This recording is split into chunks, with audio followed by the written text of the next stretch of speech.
Bonjour tout le monde. Je voudrais dire merci au Seigneur qui permet que je puisse me tenir devant vous afin de partager sa parole avec vous. Je dis aussi merci au pasteur Noëlla et à tout son staff, représenté ce matin par mes deux bien-aimés que j'aime beaucoup. Papa Ruffin, Papa Germain. Dieu vous bénisse. Et à vous tous qui êtes là, merci d'être là pour écouter. Amen.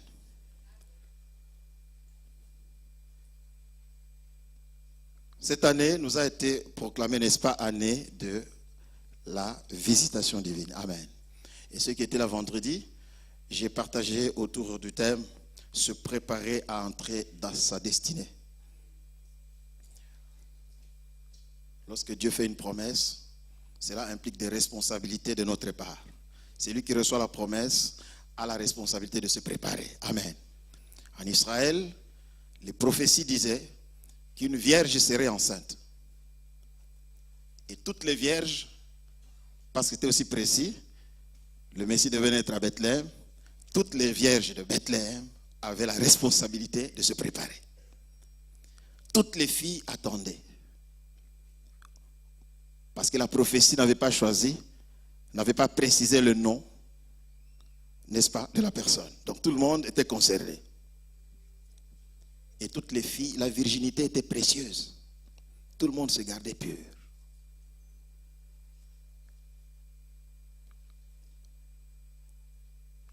Ce matin, je vais rester dans l'esprit le même esprit, l'esprit de préparation, pour parler autour de ce thème, se préparer à l'ultime visitation.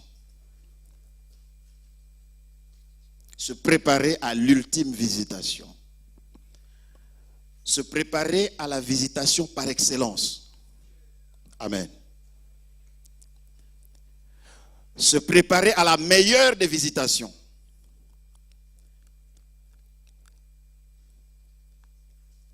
C'est de cela que nous voulons parler. Se préparer à la visitation par excellence. Se préparer au sommet de la visitation. Amen.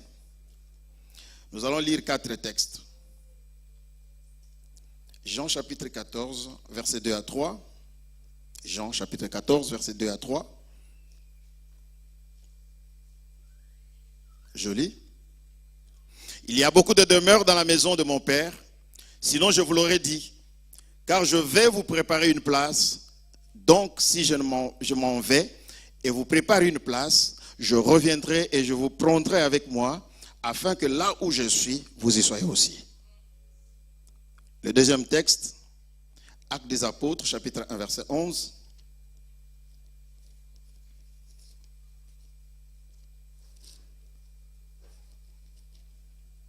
Actes des Apôtres, chapitre 1, verset 11, la Bible dit, « Vous, Galiléens, pourquoi vous arrêtez-vous à regarder au ciel?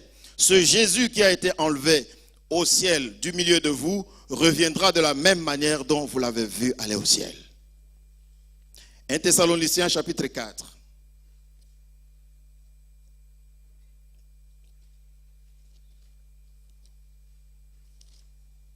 « 1 Thessaloniciens chapitre 4, versets 16 à 17.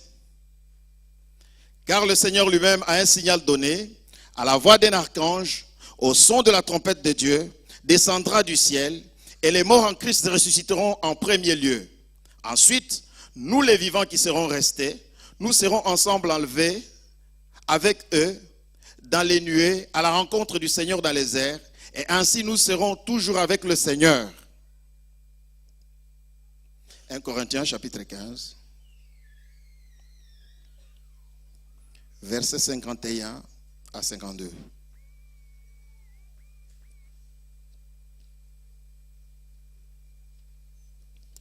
1 Corinthiens, chapitre 15.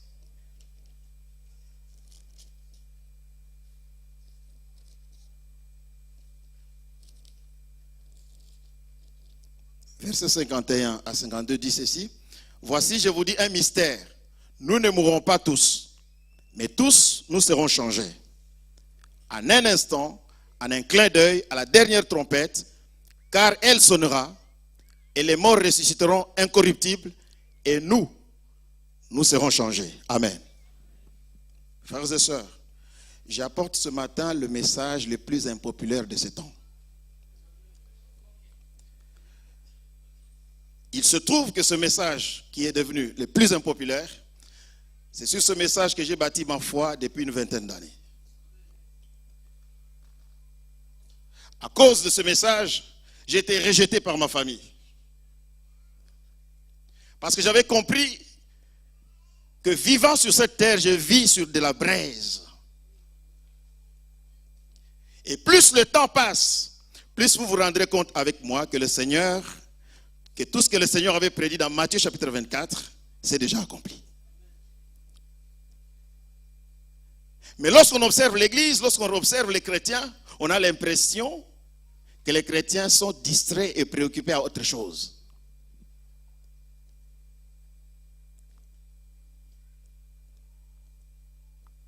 Ce matin, vous l'avez compris avec moi,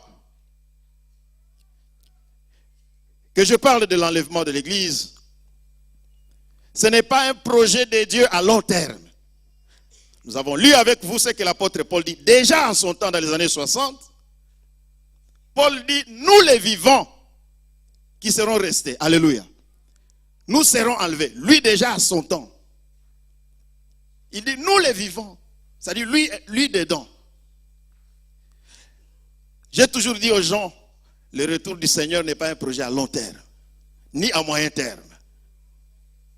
C'est un projet à court terme.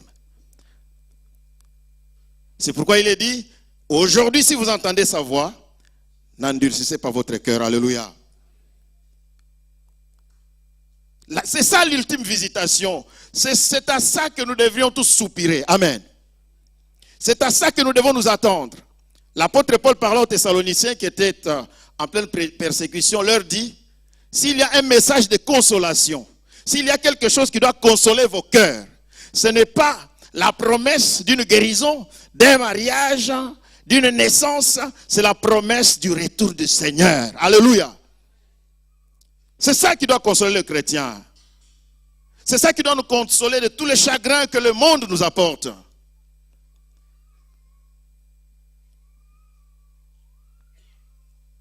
Cette visitation, qui est l'enlèvement, elle nous a été promise par le Seigneur dans Jean 14, 2 à 3 que nous avons lu, confirmée par les anges dans Actes 1, verset 11, et expliquée par les apôtres, principalement par Paul, dans les passages que nous venons de lire de Thessaloniciens et de Corinthiens. Oui,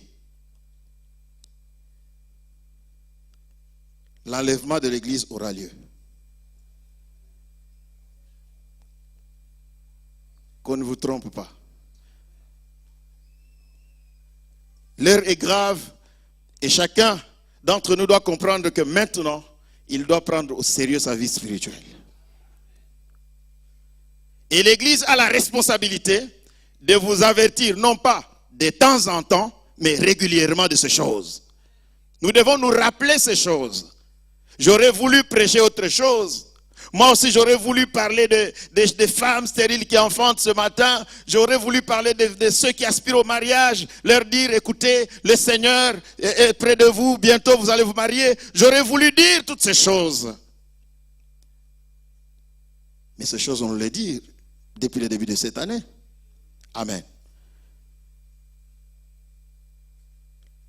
La meilleure des visitations, ce n'est pas le mariage qui doit venir. La meilleure des visitations, ce n'est pas le travail que vous devez trouver. Ce n'est pas la régularisation par rapport au papier. La meilleure des visitations, c'est l'enlèvement de l'Église. C'est le retour du Seigneur. Alléluia.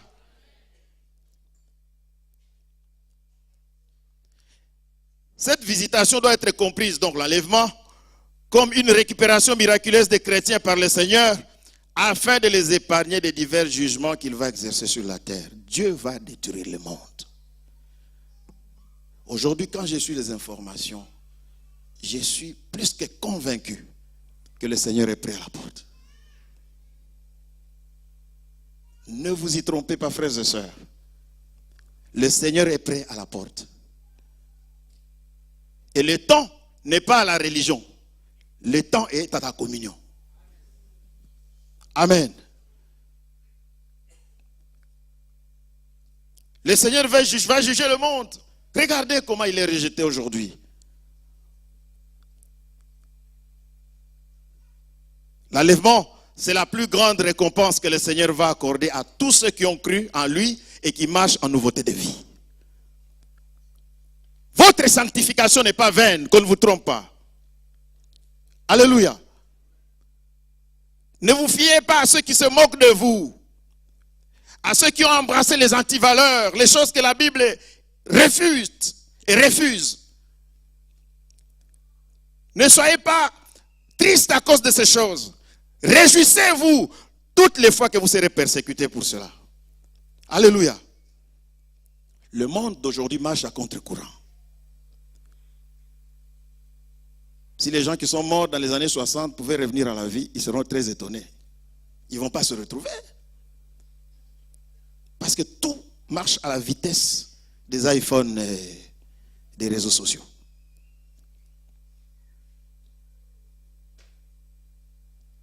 Dans Apocalypse chapitre 3 verset 10, le Seigneur dit, je te garderai de l'heure de l'épreuve qui va venir sur le monde entier. Il dit, je te garderai, pas à l'heure de l'épreuve, mais de l'heure. Amen. À l'heure, sous-entend que tu seras là quand ces choses vont se passer. Et moi, je te préserve. Mais quand il dit de l'heure, ça veut dire tu seras absent. Je t'aurai pris avant que ces choses n'arrivent. Alléluia. Aujourd'hui, il y a des guerres. Les gens se plaignent. Partout, ça ne va pas, ça ne marche pas. Mais ce n'est que le commencement des douleurs. Le pire est à venir. Moi, je ne crois pas à ceux qui nous promettent un monde meilleur. Oh non, si tel vient au pouvoir, ça va marcher. Si tel fait ceci, ça va marcher. Si nous changeons notre politique économique, ça va marcher. Toutes ces choses ne sont que des aberrations. Le monde va aller en s'enfonçant. Oh, alléluia. Je parle aux gens qui sont en pleine Union européenne. L'Empire romain est en train de se reconstituer sous vos yeux. Est-ce que vous en êtes conscients? Allez à Strasbourg. Allez voir cette maison qui a été construite sur le modèle de la tour de Babel. Vous le savez? J'ai suivi l'ingénieur à qui on posait des questions sur cette construction. Il dit, on nous avait dit de construire, de prendre comme modèle la tour de Babel. Inachevée aussi. Quand vous regardez cette maison circulaire, elle est inachevée. En fait, de l'extérieur, on a pris exactement le modèle inachevé.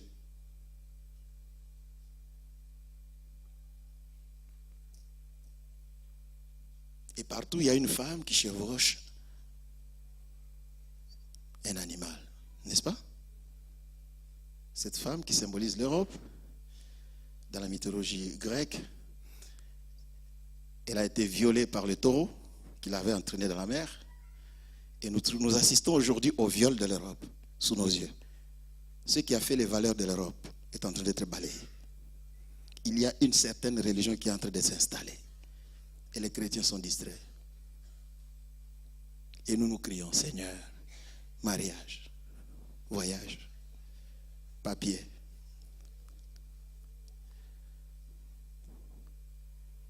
Alléluia.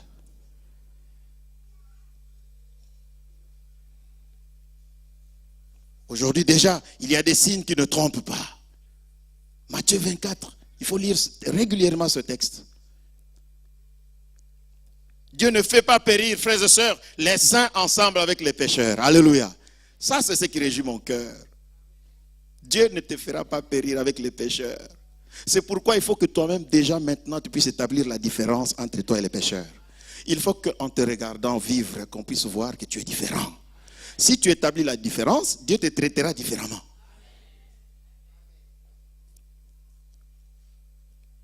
Oui.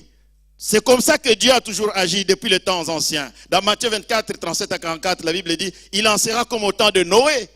Qu'est-ce qui s'est passé au temps de Noé?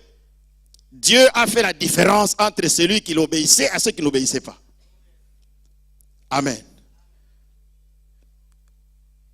Au temps de Lot, dans Genèse 19, 15 à 29, c'était la même chose. Tous ceux qui ont refusé de se conformer au message que l'autre a porté. Tous ceux qui n'ont pas voulu vivre conformément au Dieu vivant, au Seigneur, ils ont été consumés. Quelqu'un dit, ils ont été grillés par le feu.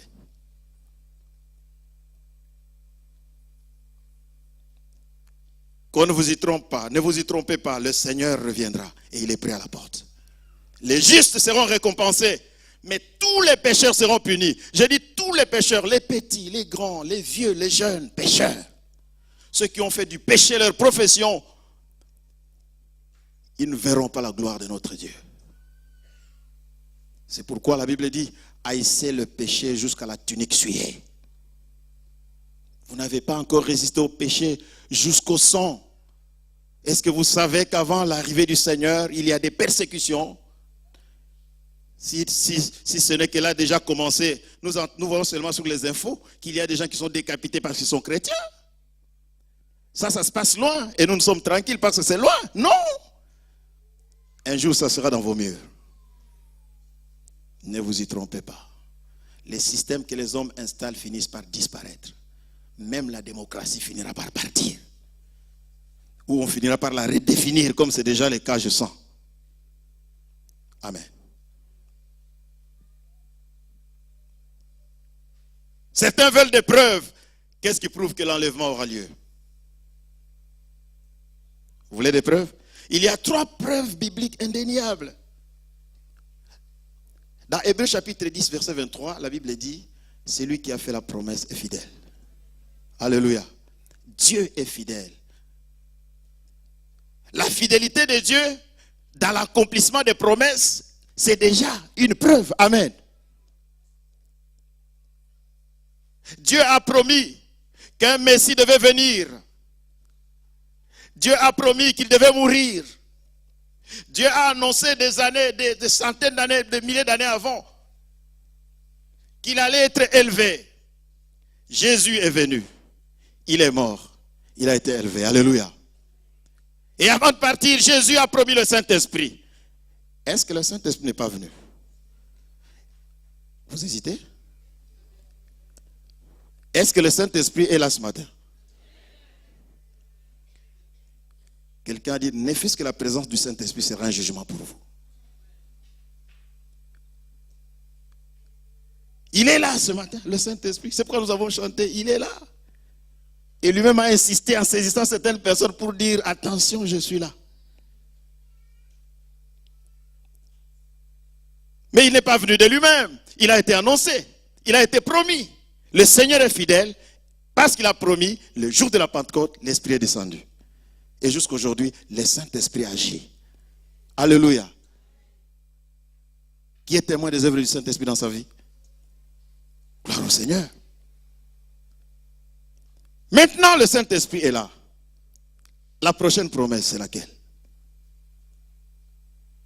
L'enlèvement de l'Église. Le retour glorieux du Seigneur. Alléluia.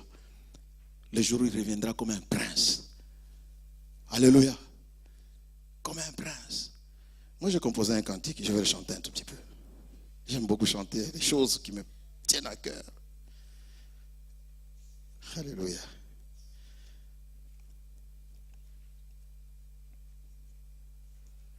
Le temps s'approche tout doucement, lentement, vil mais très sûrement.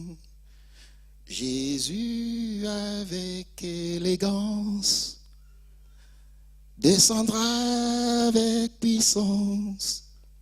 Le temps s'approche tout doucement, lentement, vil mais très sûrement. Le Seigneur, le Prince glorieux, revient victorieux. Mon ami, pourquoi tu dors?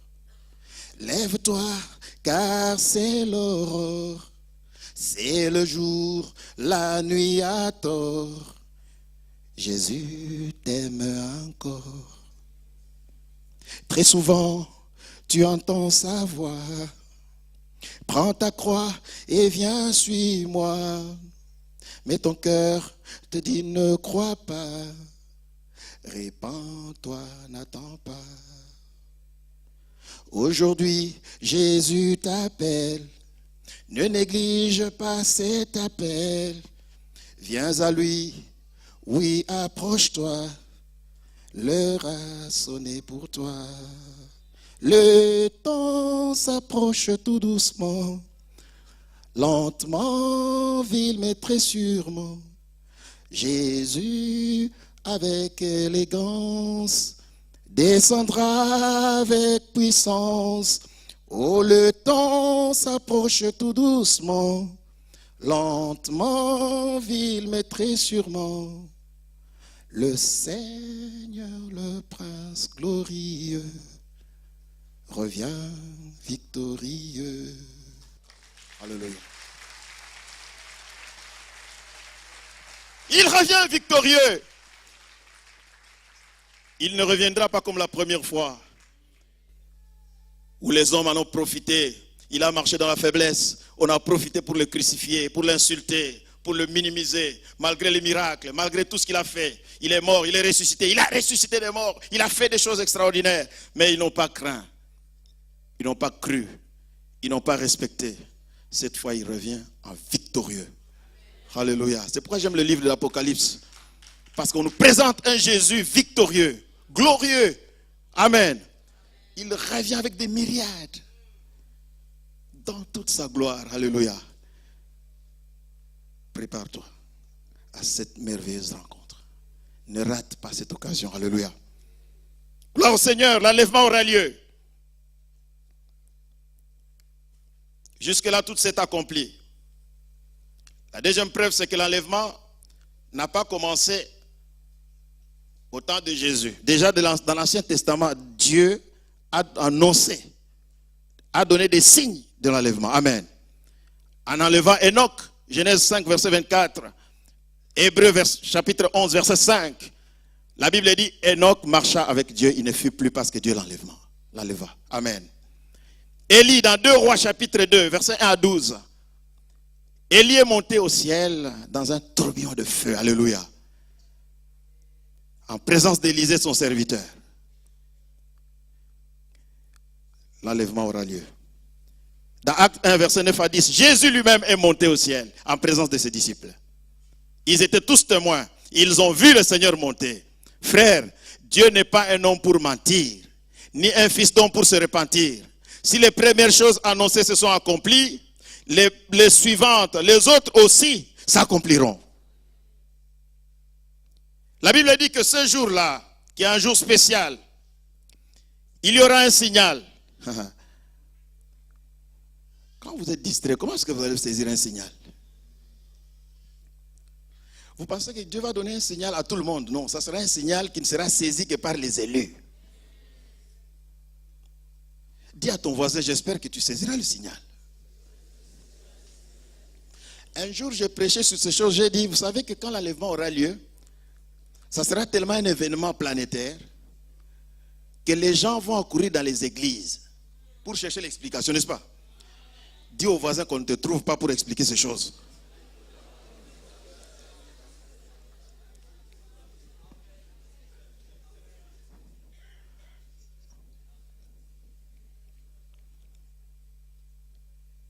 Et ce jour-là, le monde entier saura qui était chrétien et qui ne l'était pas. Aujourd'hui, on peut tromper les gens. Aujourd'hui, on peut donner des apparences, jouer. Mais ce jour-là, tout sera clair. On saura qui est qui. On saura qui prêchait Jésus en esprit et en vérité. Le Seigneur m'a dit ce matin, m'a posé une question. Si je te demandais de prêcher ton dernier message, sera lequel? Et si je te demandais de prêcher à quelqu'un qui doit entendre le message pour la dernière fois, ça sera lequel? Je crois que je suis en train de répondre au Seigneur en prêchant ce message.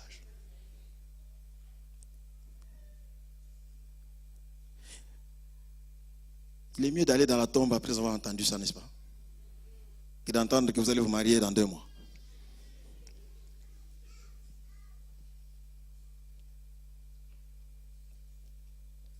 Dis au voisin, l'enlèvement aura lieu. Ne te trompe pas. Dis-lui, ça ne sera pas, peut-être, c'est pas pour demain, peut-être ce soir.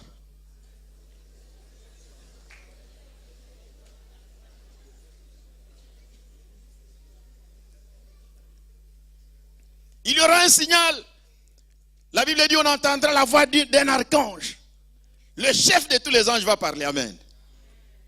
Qu'est-ce qu'il va dire? On le saura ce jour-là. Parce que ce qu'il dira ne sera entendu que par les enfants de Dieu.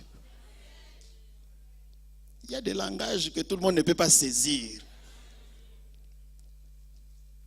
Quelqu'un m'a dit, vous aurez des surprises au ciel.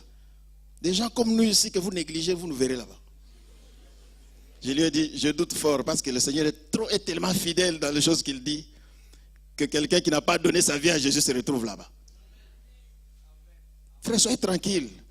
Avec le Seigneur, la Bible dit, il n'y a pas de favoritisme. On ne triche pas dans ces choses. Trichez à l'université, tout ce que vous faites là, vous pouvez tricher comme vous voulez. Mais il y a des choses dans lesquelles on ne triche pas.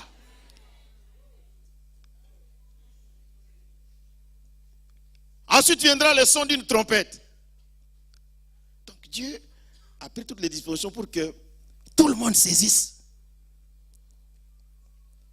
On entendra le son d'une trompette. Et en un clin d'œil, nous serons changés. Amen. Vous n'irez pas au ciel avec ce corps. Nous n'irons pas au ciel comme ça. Nous serons transformés. Ce corps avec lequel nous avons péché, il est trop lourd. Le péché alourdit. Vous remarquez que quand vous n'êtes pas en communion avec Dieu, même la prière devient lourde, n'est-ce pas? Le péché alourdit. C'est pourquoi pour être enlevé, vous risquez d'être très lourd.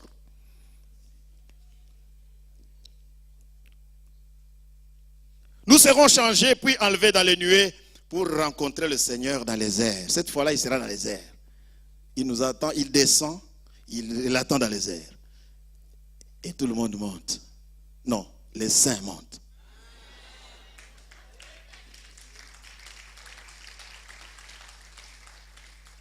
Et ce que j'aime aussi, c'est que la priorité sera réservée à ceux qui sont morts en Christ. Ah, nos frères qui sont partis. Dernièrement, j'ai chanté un cantique en mémoire de tous ceux qui sont partis. J'ai dit au Seigneur, je ne sais pas dans quelles conditions ils sont. Mais une seule chose est certaine, c'est que moi je me bats. Aide-moi. Aide-moi à me battre au point que je puisse rencontrer Blaise Sakila, que je puisse voir le patriarche Jacques Vernou. Je me souviens de la dernière fois que je l'ai vu, c'était en Belgique, je me souviens. On a parlé. J'ai dit, Seigneur, aide-moi à revoir cet homme merveilleux, cet homme qui nous a fait beaucoup de bien. Cet homme par qui nous t'avons connu. Aide-nous à rencontrer tous ceux qui sont partis. Vous avez des gens qui sont partis, vous les connaissez, des enfants de Dieu. Moi, je connais une sœur qui est partie d'un cancer. Nous avons prié.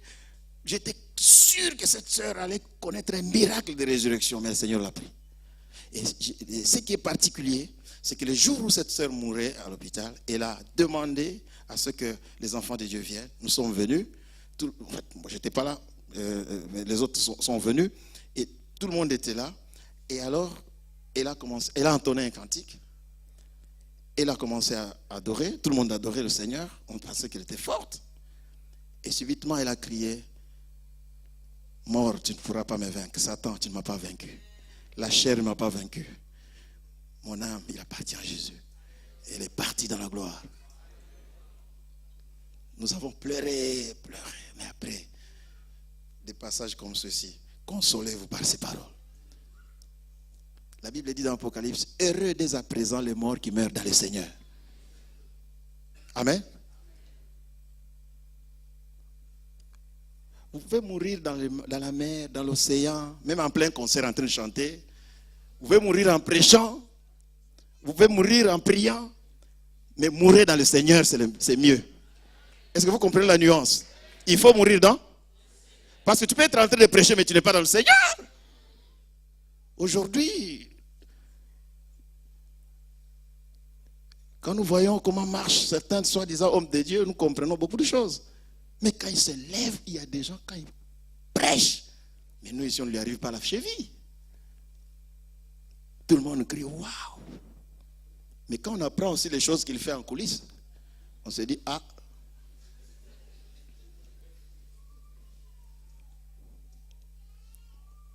frères et sœurs, nous devons tous nous préparer. Amen. La priorité sera réservée à ceux-là qui sont partis. 1 Corinthiens 15, 52, 1 Thessaloniciens 4, 16.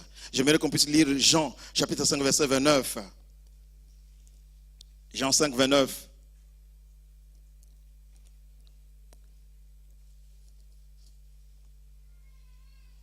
La Bible dit, ceux qui auront fait le bien en sortiront pour la résurrection et la vie, ceux qui auront pratiqué le mal pour la résurrection et le jugement. Amen. Faisons attention, tous les enfants de Dieu, si vous marchez en nouveauté de vie, gardez la tête haute. Si vous craignez le Seigneur, marchez la tête haute. Vous ne perdez pas votre temps. Le temps viendra où le Seigneur va vous justifier. Est-ce que la résurrection aura vraiment lieu? Oui, elle aura lieu parce qu'il y a des preuves bibliques. Amen. Dans Jean, il y en a nombreuses. Jean chapitre 11, 38, Jésus a ressuscité Lazare, vous le savez. Luc 7, verset 11, la Bible parle de la résurrection du fils de la veuve de Naïn. Jésus a ressuscité ce jeune homme qu'on conduisait à sa dernière demeure. Dans Matthieu 27, 50 à 53, la Bible parle de la résurrection du Seigneur et de nombreux morts le même jour. Vous savez, le jour où le Seigneur est sorti du tombeau, le jour où il est ressuscité, il n'est pas ressuscité seul. La Bible dit qu'il a amené des captifs avec lui. Pour donner la preuve à tous ceux qui sont sur la terre que la résurrection massive aura lieu. Est-ce que vous êtes avec moi? Et l'avantage d'être dans le Seigneur, c'est que vous ressusciterez le jour de l'enlèvement, mais par contre, tous ceux qui sont sans le Seigneur, ils devront attendre la fin des temps où ils seront jugés. Ils reviendront à la vie, comme nous l'avons lu tout à l'heure, mais pour être jugés. Dans Acte 9, 36 à 42, la Bible parle de la résurrection de Tabitha Dorcas. Vous connaissez l'histoire. Dans Acte 27 à 12, la résurrection d'Éticus. Et que dire des résurrections de l'Ancien Testament? Élie qui ressuscite le fils de la veuve de Sarepta, n'est-ce pas? Élisée qui ressuscite le fils de la Sunamite. Ça ne serait pas dans l'Ancien Testament. Amen. Un cadavre est jeté dans une tombe, elle va toucher les os du prophète, l'homme revient à la vie. Tout ça, ce sont des signes que Dieu donne au monde pour dire, je vais ressusciter les gens.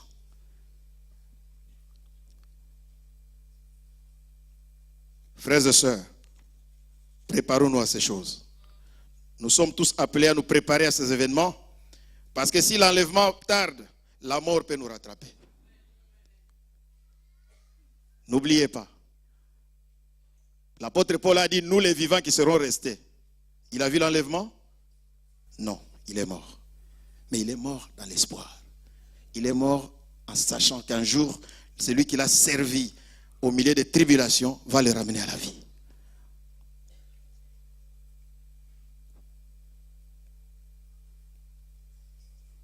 Faites un effort pour ne pas être sur la terre après l'enlèvement. Je vous ai dit que le but de l'enlèvement, c'est que le Seigneur veut récupérer les siens. Amen.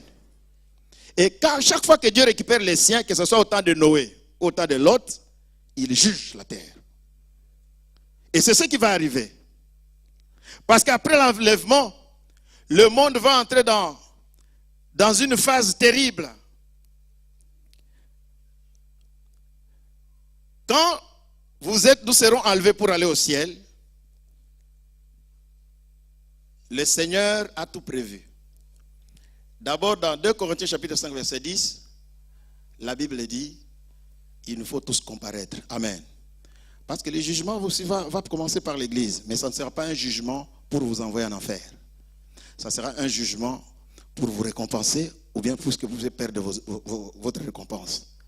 La Bible dit, il nous faut tous comparaître afin que chacun reçoive selon le bien ou le mal qu'il aura fait étant dans son corps. Il y aura un tribunal aussi pour l'Église. C'est pourquoi, frères et sœurs, tout ce que vous faites pour Dieu, faites-le fidèlement. Faites-le dans la sainteté. Faites-le non pas pour plaire aux hommes, mais pour plaire à Dieu. Faites-le non pas pour que les hommes vous acclament, non pas pour que les hommes puissent dire du bien de vous, mais faites-le pour que le Seigneur dans les cieux vous approuve. Faites-le de façon que le dernier jour, quand le Seigneur va vous voir, qu'il dise, viens ici, fidèle, bon et fidèle serviteur, entre dans le repos de ton maître. Il y a trop de m'as-tu vu à l'église. Il faut qu'on se dise certaines choses. Alléluia. Certaines personnes ne viennent pas à l'église pour le Seigneur. Ils viennent pour autre chose. Ils viennent chercher autre chose. Mais gloire au Seigneur parce que ce matin, Dieu est en train de te parler. Reçois Jésus comme Seigneur et Sauveur. Change de trajectoire. Ce monde va bientôt passer.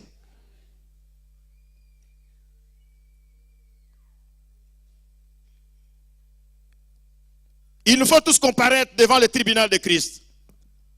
Tu servais, comment tu as servi? Amen. 1 Corinthiens chapitre 3, versets 14 à 15.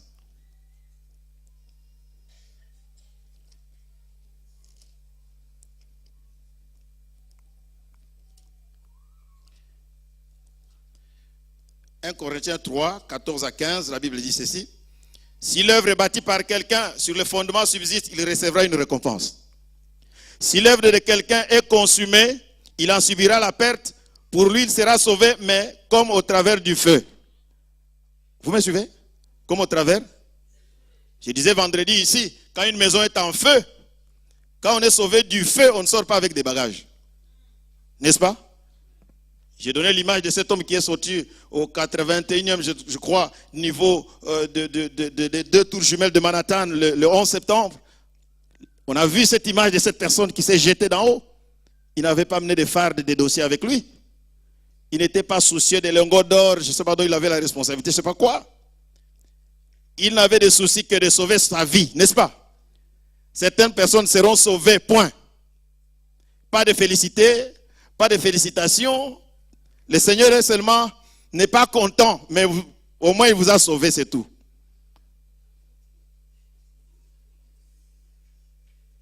Et quelqu'un a dit une équipe qui joue toujours à la défensive. Il y a des gens, ils luttent toujours pour aller au ciel seulement. Ils luttent donc, il fait un effort pour aller au ciel. Tout ce qui est évangélisation, ce n'est pas son problème. Tout ce qui est intercéder pour les gens qui souffrent, aller visiter les malades, tout ça, ce n'est pas son problème. Il lutte, il veut aller au ciel. Quand tu joues à la défensive, tu finis par encaisser des billes.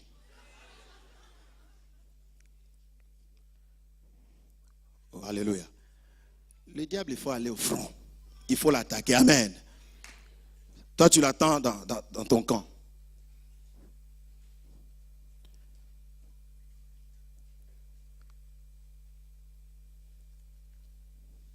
Il y aura le tribunal. Après le tribunal, ça sera la fête. Alléluia. Je sais qu'on aime beaucoup la fête. Oui, même à l'église, nous aimons beaucoup fêter, ça c'est sûr. Si on dit aux gens, jeûne et prière, ils viennent à peine. Mais quand vous dites que nous allons être tous bien habillés, nous allons organiser un banquet. Même les gens qui sont venus il y a longtemps vont venir. C'est ça le genre humain.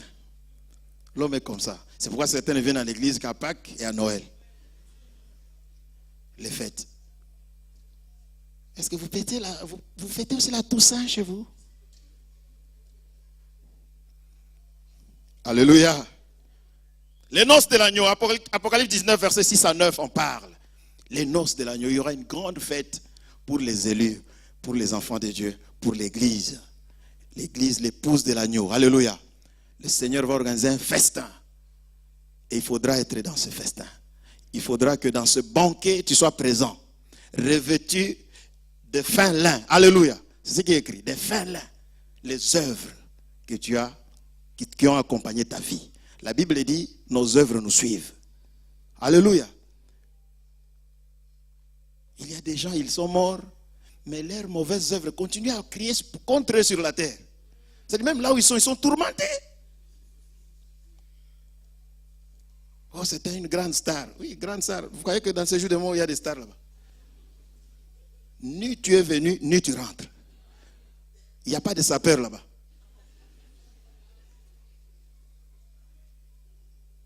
Amen. Non, il n'y a pas de sapeur dans ces jours de mort. Le seul sapeur que nous avons dans la Bible, c'est Jésus.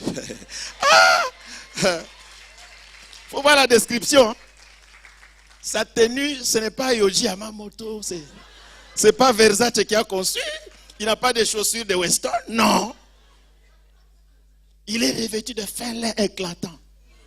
Hein? Et tous ceux qui le voient, ils se prosternent. Devant lui, tout genou, toute langue confesse quoi? Est-ce qu'on peut l'acclamer très fort? Ah! Comme un Dieu merveilleux! Alléluia! Gloire au Seigneur!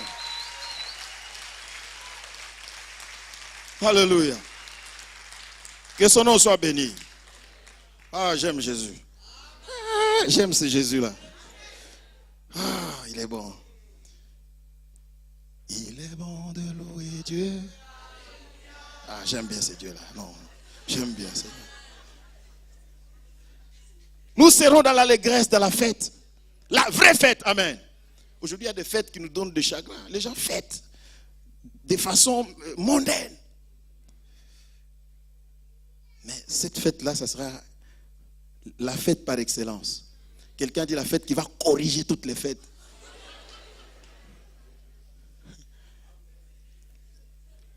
C'est comme si le Seigneur disait, je vais vous montrer ce que c'est une vraie fête de mariage. Tout ce que nous vivons ici, ce sont des prémices. Amen. Tout ce que nous voyons ici, c'est l'image du mariage. Ce n'est pas parfait. Mais le vrai mariage, ça sera ce jour-là. Gloire au Seigneur. Amen.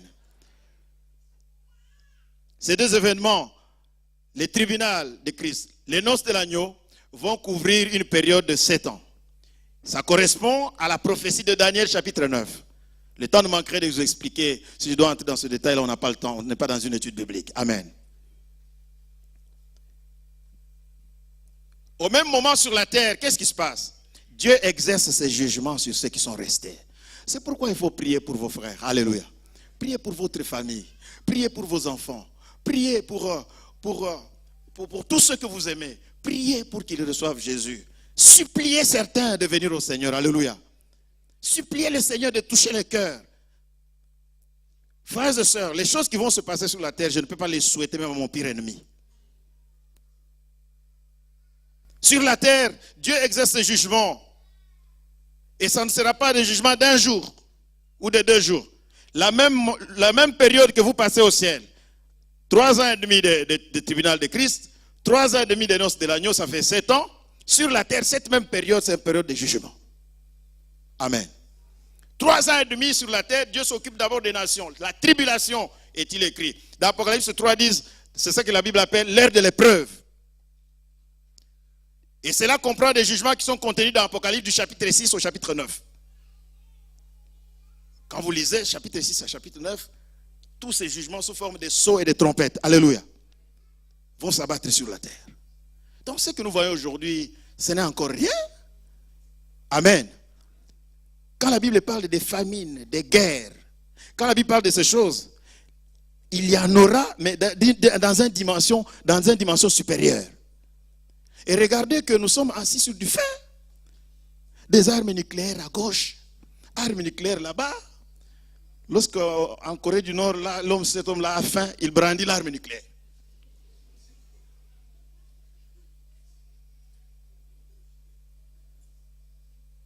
Et quand nous voyons qui gouverne la Russie aujourd'hui, j'ai dit waouh. Sans l'Esprit de Dieu. Souvenez-vous, dans les années 40, il y en a eu un ici à côté. Et vous savez dans quel état il a laissé le monde. Ce pays-là, l'Allemagne, est un pays dangereux, spirituellement. Toute l'idolâtrie babylonienne, tout ça, est reconstruite là-bas.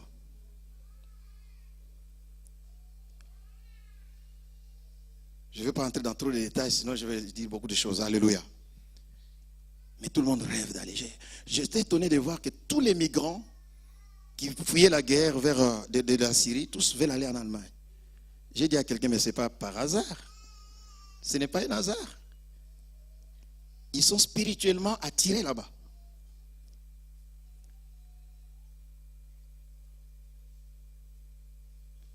L'Allemagne a reconstitué tout ce qui était de mauvais à Babylone, en Turquie, dans tous ces coins-là.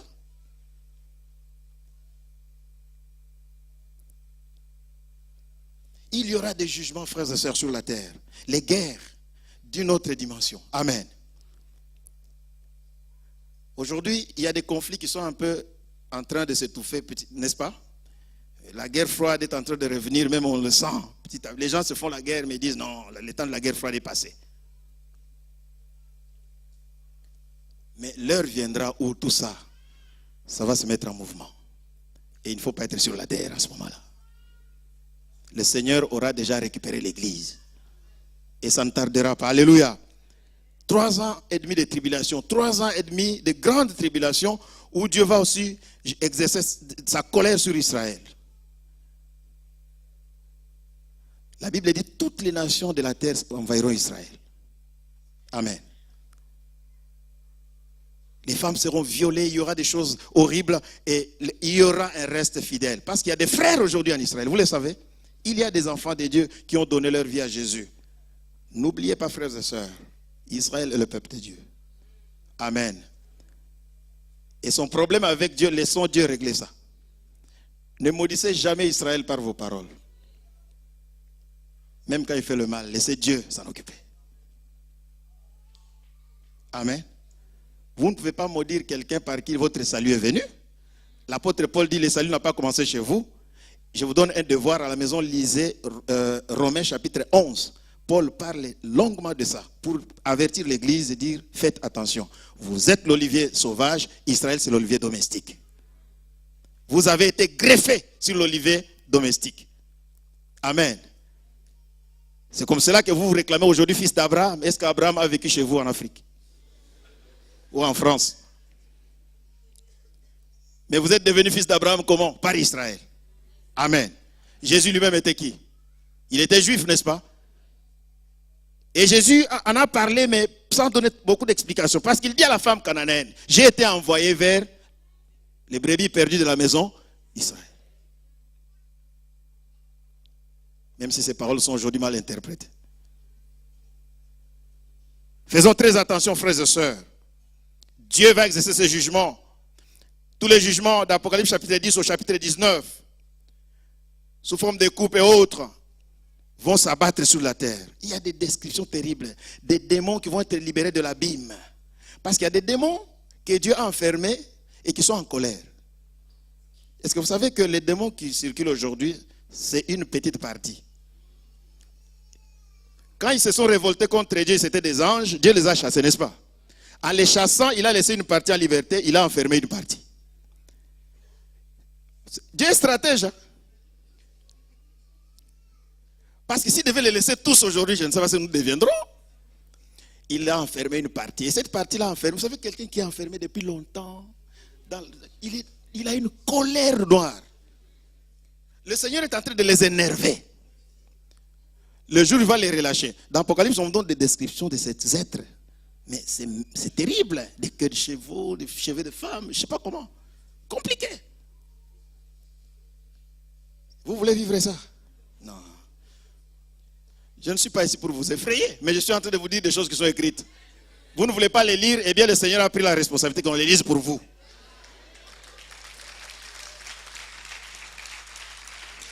Quelqu'un dit, je n'aime pas lire ces choses, ça me fait peur. Mais oui, il faut que ça se fasse peur. C'est ce qui va te pousser à chercher le Seigneur. Vous savez, moi, si je me suis converti brutalement, parce que l'orateur du jour, le pasteur Bondo à l'époque, il était en train de parler du ciel, de l'enfer. Et quand il a parlé de l'enfer, j'ai eu très peur. Il dit, tu iras griller en enfer. Il dit, l'épée de Damoclès est suspendue sur ta tête. D'ailleurs, en sortant d'ici, tu peux faire un accident et partir tout droit. J'avais un ami avec moi à côté. Il a commencé à pleurer directement. Avant même qu'il fasse l'appel, nous étions déjà candidats au ciel.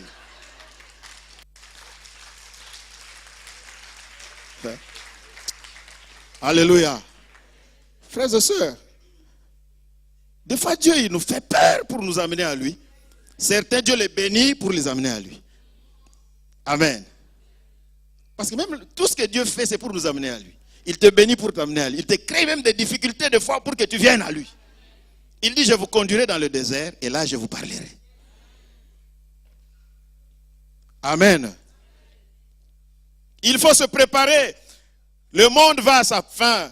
Et tous les signes de la fin annoncés par le Seigneur, je disais, se sont déjà accomplis. Jésus revient bientôt. Il dit, je viens comme un voleur dans la nuit. Amen. Je vous convie de prendre le CD du message que j'ai prêché vendredi. Vous allez être instruit longuement sur la préparation. Amen. Mais pour ce matin, nous allons lire, avant de terminer, 2 passages bibliques.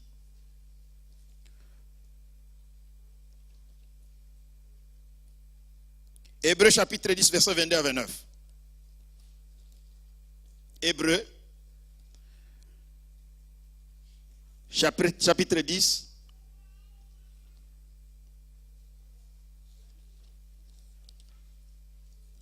Ne cherchez pas dans l'Ancien Testament.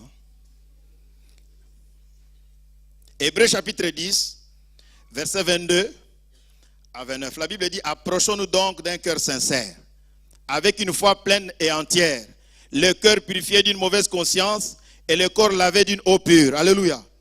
Confessons notre espérance sans fléchir, car celui qui a fait la promesse est fidèle. Veillons les uns sur les autres pour nous inciter à l'amour et aux œuvres bonnes. N'abandonnons pas notre assemblée comme c'est la coutume de quelques-uns, mais exhortons-nous mutuellement, et cela d'autant plus que vous voyez le jour s'approcher. Alléluia. Car si nous péchons volontairement, après avoir reçu la connaissance de la vérité, il ne reste plus de sacrifice pour les péchés, mais une attente terrifiante du jugement et l'ardeur du feu prêt à dévorer les rebelles. Si quelqu'un a violé la loi de Moïse, il est mis à mort sans pitié sur la déposition de 2, 3 témoins. Combien pire, ne pensez-vous pas, sera le châtiment mérité par celui qui aura foulé aux pieds le Fils de Dieu, tenu pour profane le sang de l'alliance, par lesquels il avait été sanctifié, et qui aura outragé l'esprit de la grâce. Alléluia. Frères et sœurs, ce passage nous exhorte au sérieux. Veillez les uns sur. Quand quelqu'un n'a pas une bonne vie, il faut l'approcher. N'allez pas le critiquer. Vous pouvez même gêner pour lui. Amen. Après, vous allez l'aborder. Ma sœur, même s'il se fâche, vous savez, quelqu'un, quand vous faites quelque chose avec une bonne motivation, même si sur le coup, quelqu'un va se fâcher, après, le Seigneur va lui parler. Moi, j'ai déjà abordé des gens qui se sont énervés, qui ne m'ont parlé pas pendant longtemps, mais un jour, ils m'ont appelé pour dire, tu avais raison. Moi, j'avais un oncle, il vivait très loin du Seigneur. À l'époque, j'étais, comme on dit en langage de médiocrité, Salomon. Vous comprenez ce que je veux dire? Je dormais dans son salon. Alors j'étais médiocre. Non, je n'avais rien. J'étais trop pauvre. C'est pas possible. Alors je vivais dans son salon. Vous savez, quand vous êtes pauvre, on vous prend pour une balayure. Hein?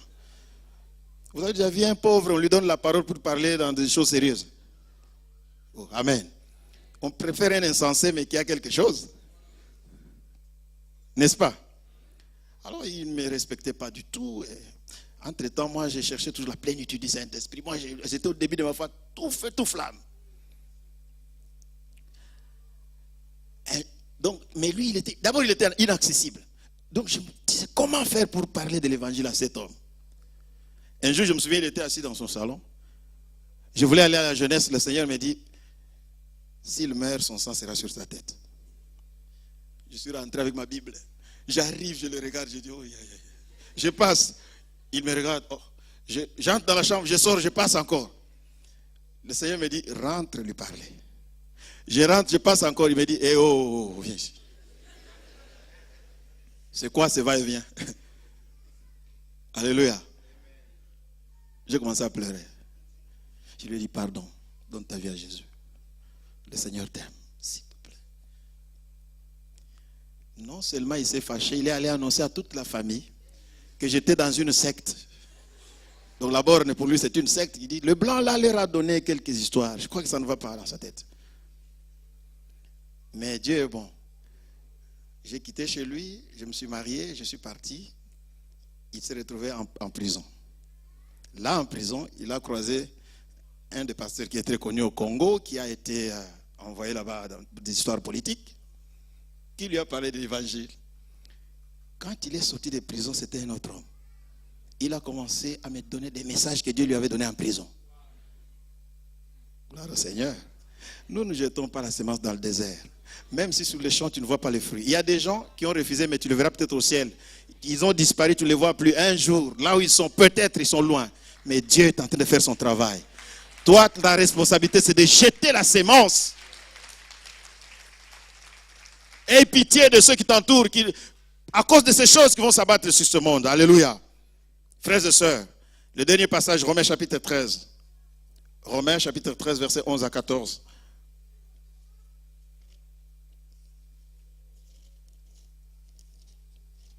Romains chapitre 13, versets 11 à 14 dit ceci.